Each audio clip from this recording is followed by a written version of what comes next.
Nous parlons sport à présent avec Papa Abdoulaye Der. Papa Abdoulaye, bonsoir. Bonsoir, Mme Fatundoy. Sénégal-Mauritanie, J-2 dans le cadre des éliminatoires du CHAN. Effectivement, les Morabitounes sont à Dakar depuis hier. L'équipe nationale locale de Mauritanie croise le Sénégal samedi au stade Demba Diop en éliminatoire du CHAN.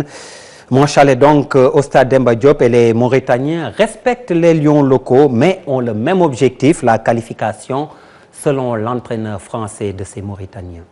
Déjà, pour mettre une tactique en place, il faut prendre, je dirais, en considération nos forces à nous et les forces de l'adversaire. Donc l'évidence c'est qu'on est à l'extérieur et que pour nous le plus important reste l'objectif pour les deux équipes, c'est la qualification. On sait qu'on est à l'extérieur et qu'on va tomber sur une équipe sénégalaise très entreprenante. Donc on se prépare à toute éventualité afin de pouvoir les contenir et pas subir non plus trop. Et avec le recul, c'est vrai que l'équipe sénégalaise est composée de joueurs, je dirais, plus confirmés que les miens. Ça, c'est une évidence. Maintenant, ça reste des matchs de coupe et non une compétition qui joue sur 2 matchs. Donc on sait très bien aussi qu'on a une opportunité à saisir. Mais bon, je sais aussi que je suis conscient que ce sera extrêmement compliqué. Vous savez, le football en Mauritanie a été en gestation depuis quelques années, pour diverses raisons. Moi, lorsque j'ai repris, je me suis vertué à faire un travail en profondeur, c'est-à-dire à faire une première sélection avec une 50aine de joueurs. Papa Abdoulaye Der, nous parlons toujours football avec le classement FIFA et le Sénégal qui fait un bond en avant. Avec les Lions qui gagnent 24 places et occupent désormais le 74e rang mondial, ils étaient 99e. Les résultats enregistrés lors des 2 dernières journées des qualifications à la Coupe du Monde expliquent l'embellie, le nul contre l'Angola à Luanda et la victoire à Monrovia face au Libéria. L'Espagne est toujours leader du classement. Le Brésil, vainqueur de la Coupe des Confédérations, est 9e. La Côte d'Ivoire, numéro 1 en Afrique, est 13e mondial, alors que le Cameroun est en difficulté parce que suspendu par la FIFA de toute compétition. Du coup, les Lions indomptables risquent de manquer la prochaine Coupe du Monde. C'est l'ingérence du gouvernement camerounais dans le foot qui a sanctionné ainsi. Yaoundé a en effet annulé la réélection du président de la fédération, Iya Mohamed.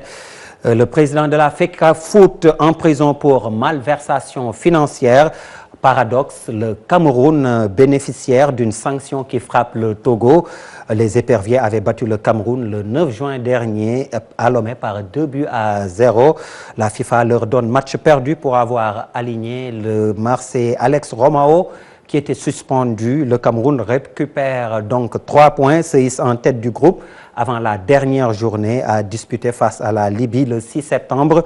Mais Mamfatou, comme je le disais, ce match n'aura pas lieu si la suspension du Cameroun demeure. Pierre-Emerick Aubameyang à Dortmund, l'attaquant gabonais de Saint-Étienne, a signé jusqu'en 2018 à 24 ans. Il a inscrit 19 buts la saison passée avec les Verts. Et puis sanction corsée pour Leonardo. Il avait pris 9 mois en première instance. Le directeur sportif du PSG écope d'1 an de suspension. Le Brésilien s'était rendu coupable d'un mauvais geste envers l'arbitre d'un match. La candidature du Sénégal au CIO tombe à l'eau. Le président du CNOS, Diagne Ndiaye, était dans les starting blocks pour un poste de membre du comité exécutif du CIO. Le Premier ministre Abdoulaye était aussi candidat. Nous y reviendrons, c'est promis, dans nos prochaines éditions. Et puis en athlétisme, les 72 heures du championnat national prévues ce vendredi, samedi et dimanche. Comment cela va se passer? Suivons Emmanuel Tavares. Les athlètes qui sont autorisés à compétir, c'est les athlètes nationaux, c'est-à-dire ceux qui ont la nationalité sénégalaise et qui vivent dans les régions aussi. Donc nous aurons presque 10 à 14 régions sur place. Les compétitions auront lieu le vendredi après-midi, le samedi matin le samedi après-midi, le dimanche matin et le dimanche après-midi pour clôturer éventuellement. Cette compétition est dédiée uniquement aux athlètes nationaux. Le centre du CRD, au moment où je vous parle, est déjà en Europe. Donc nous avons quelques Gambiens qui seront de la partie, qui vont compétir avec nous. Et il y aura des récompenses, beaucoup de récompenses, même des trophées en médailles. Nous aurons des denrées aussi. Rendez-vous donc vendredi, samedi et dimanche pour l'athlétisme. Et puis ce rappel pour terminer, Mamfatou, le Duc Dakar Université Club en basket qui renonce au reste de la saison.